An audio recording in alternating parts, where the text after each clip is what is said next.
two unconventional elected representatives from two different parties in two different chambers of Congress have taken shots at one another on Twitter over notions of class and decorum and etiquette, and the results are hilarious in more ways than one. But before we unpack all that, if you haven't yet, please hit that like, subscribe, and the alert bell. Maybe check out my Patreon. I'd appreciate the support.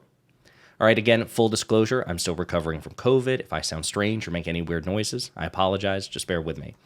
John Fetterman and Marjorie Trader Greene are who we're going to talk about today. So as you may or may not know, and hopefully you're blissfully unaware because you have more important things to deal with, but the current prevailing scandal, the outrage of the day for right-wing media, is John Fetterman's dress code. John Fetterman is the Democratic senator of Pennsylvania. He is not wearing a suit and tie. He is choosing to attend, Senate hearings, dressed either in a hoodie, in basketball shorts and sneakers, or like a short sleeve button up, whatever. And right-wing media is freaking out about this. Rather than the government shutdown, which is barreling towards us because of their party's incompetence and dysfunction, or the Russian invasion of Ukraine, or the fact that their cult leader, Donald Trump, is credibly indicted in 4 different districts for, campaign finance violations, or attempting to overthrow the Democratic Republic and install himself as a dictator.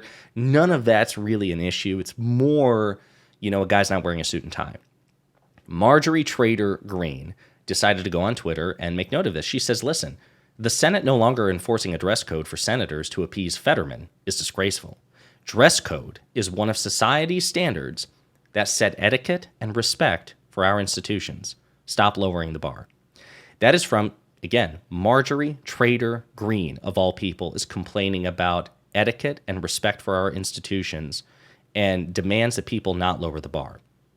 Now, I could probably just end the video there because the point makes itself, but we're going to continue because John Fetterman, whose Twitter game is quite strong himself, fired back. He says, thankfully, the nation's lower chamber, the House, lives by a higher code of conduct, displaying ding-a-ling pics in public hearings.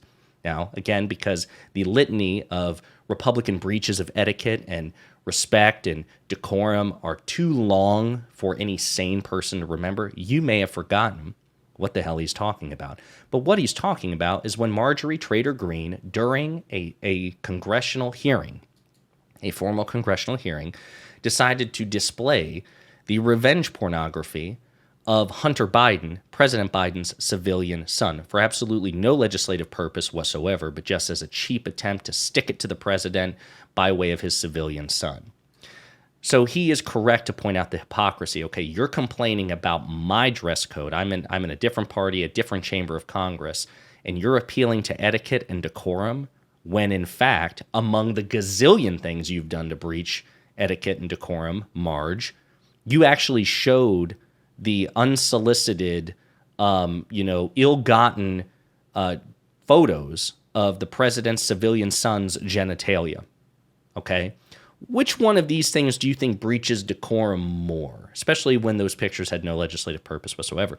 But besides that, and again, we're not going to make this video about all the times Marjorie Trader Greene has violated decorum and etiquette and class, because this video would quite literally last forever because the examples are quite literally endless.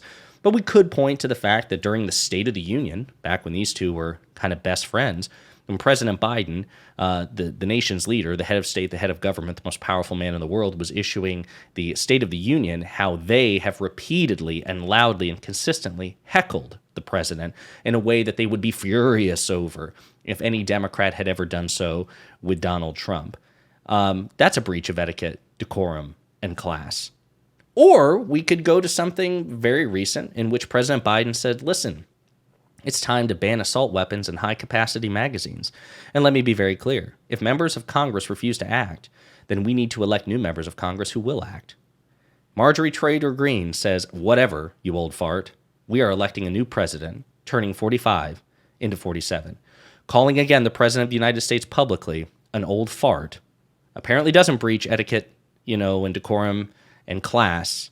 It's so strange how Republican brains work, because I don't know if she's smart enough to understand that she's being a hypocrite and is just cynically weaponizing her hypocrisy for political advantage, because as we know, the GOP really doesn't care about hypocrisy. It's important to point out for a few reasons. Number one, we should be mindful of hypocrisy. Hypocrisy is something I think most people despise, even though we have a complex relationship with it. We tend to be a bit indulgent of hypocrisy when it benefits us in the short term or people that we like.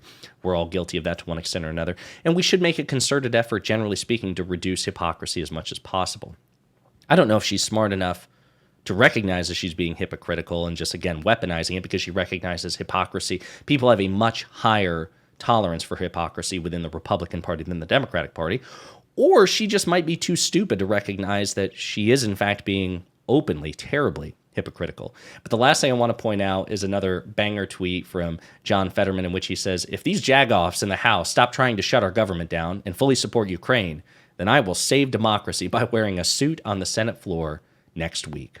So as of now, that has not happened because the House Republican Conference is just it's a clown show. It really is. They have no interest in saving democracy or being a responsible governing party. So it looks like John Fetterman will not have to wear a suit and tie next week. But hey, he made the offer. Anyway, great back and forth between John Fetterman and Marjorie Taylor Greene. Obviously, Fetterman is both intellectually, morally, and in terms of the debate, superior. He's better on all fronts.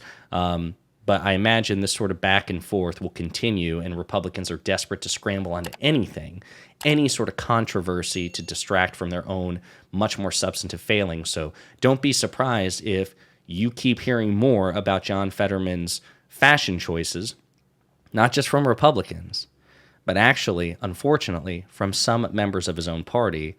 And we may end up doing a video about that as well because, well, there's a lot to say on that.